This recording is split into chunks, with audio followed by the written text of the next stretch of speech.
Alright, Victorum Gaming fans, we're back with another video covering Hail Caesar factions, and today we have the Canaanites for you. And this roughly, as it says here, covers 16th through 11th centuries BC, but gives you still a diverse range of things to sort of model or theme your armies after. So a couple of the keywords that they mention here, right? If you search the Phoenicians, the Amorites, Ugarit, Kadesh, etc., Aram, so there's a lot to offer the player here and the hobbyist and collector. So beyond that, we see some interesting options here. We have chariots at the front here, and at least 20% of your list, so basically 1 in 5 has to be chariots. As far as infantry, or sorry, not infantry, but just units in general. Infantry do have to make up a quarter, so at least a quarter of the units must be infantry. Again, skirmishers don't count.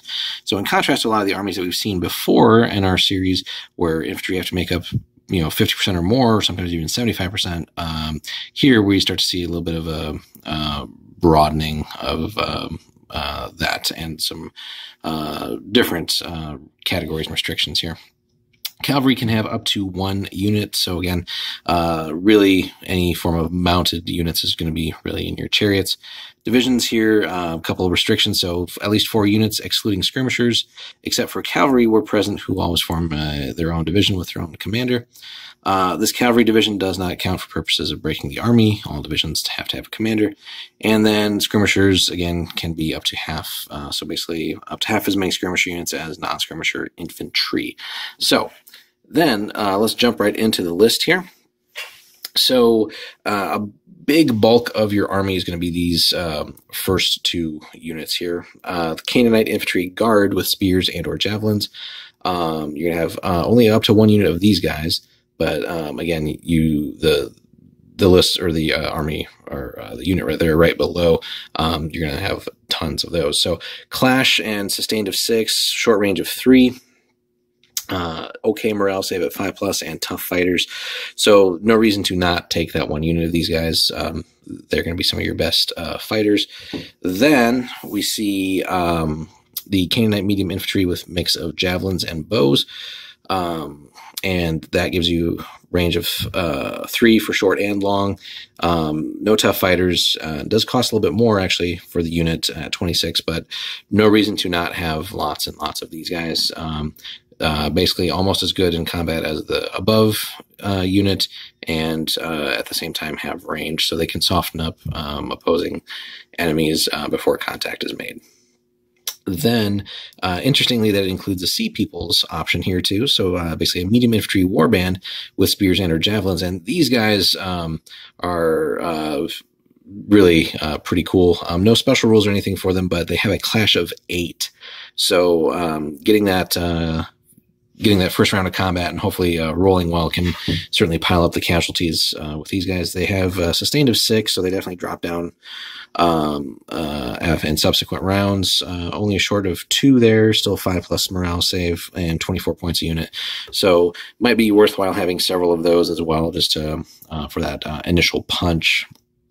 Then you have several again, skirmisher options and things like that. So we start off with Canaanite light infantry archers, really rock solid there on the shooting front. Again, just 20 points a unit, gives you short and long of 3, no morale, and a little bit of close combat ability here. Again, if they get stuck against a dedicated combat unit, they're probably going to break pretty quickly.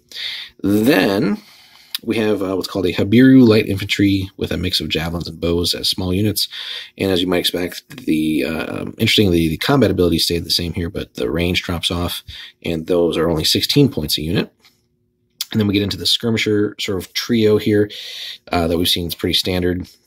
So javelins as small units basically just gives you a short of 2. None of the skirmishers have morale whatsoever.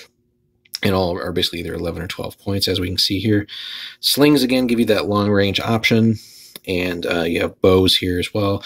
Notice it doesn't mention the short bow restriction that we've seen in the last couple of lists, so that is a key to take away there. Then we get into chariots. Light chariots with javelin and bow armed crews. So again, really solid combat ability, short and long of 3, and really the best morale in this list at a 4 up, but you do pay for that, 30 points a unit. Then you have a little bit of a different chariot, a Marianu light chariot, again with spear and javelin crew. Here, again, this is really like your super heavy hitters. Again, clash of 8, drops down to a 6, only a short range attack here for ranged option.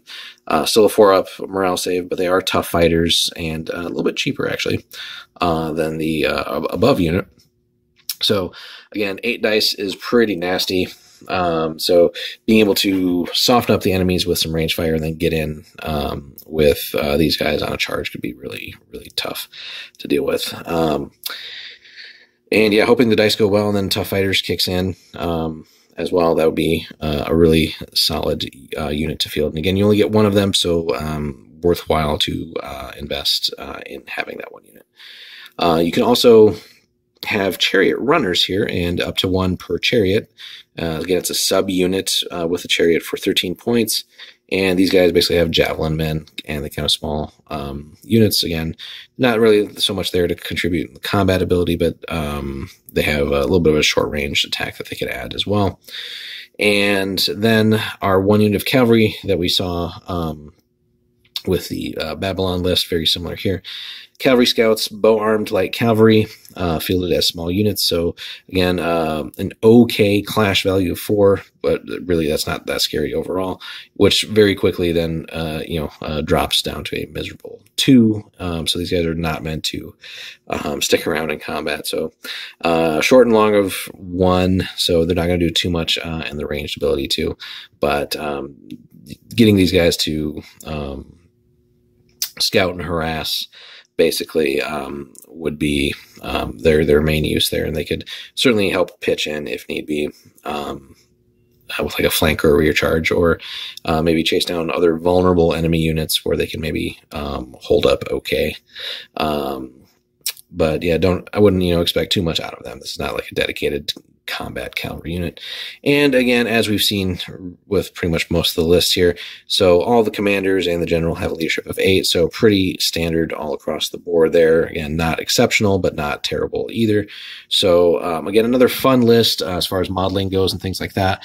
There are lots of companies out there that make miniatures for the various forces that this Canaanite list would represent, and certainly could be fun to paint up.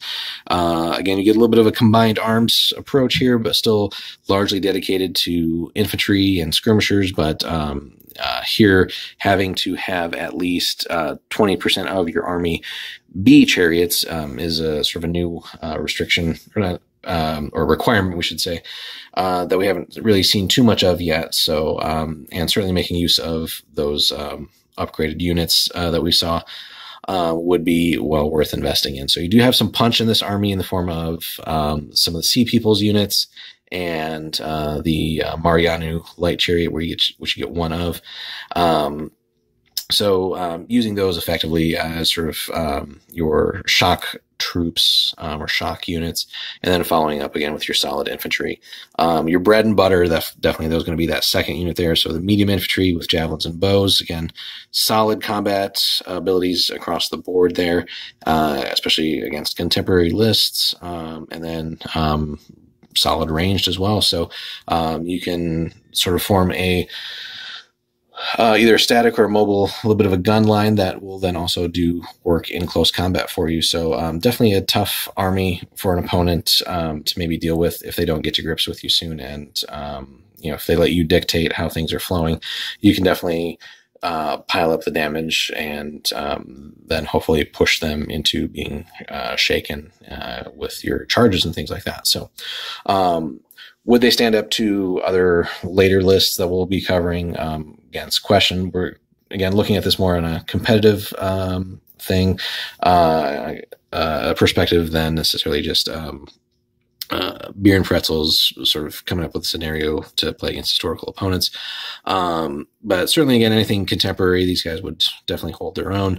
But if you kind of want to play several like what if scenarios, it would be an interesting challenge for someone to take on and see if they can get to grips with some of the later lists, like any of the Greeks or Macedonians or even Rome. So could be really interesting to see. So that has been the coverage of the Canaanites. So if you guys enjoyed this video, go ahead and give us a like and a subscribe if you haven't already, and then stay tuned for more Hail Caesar content.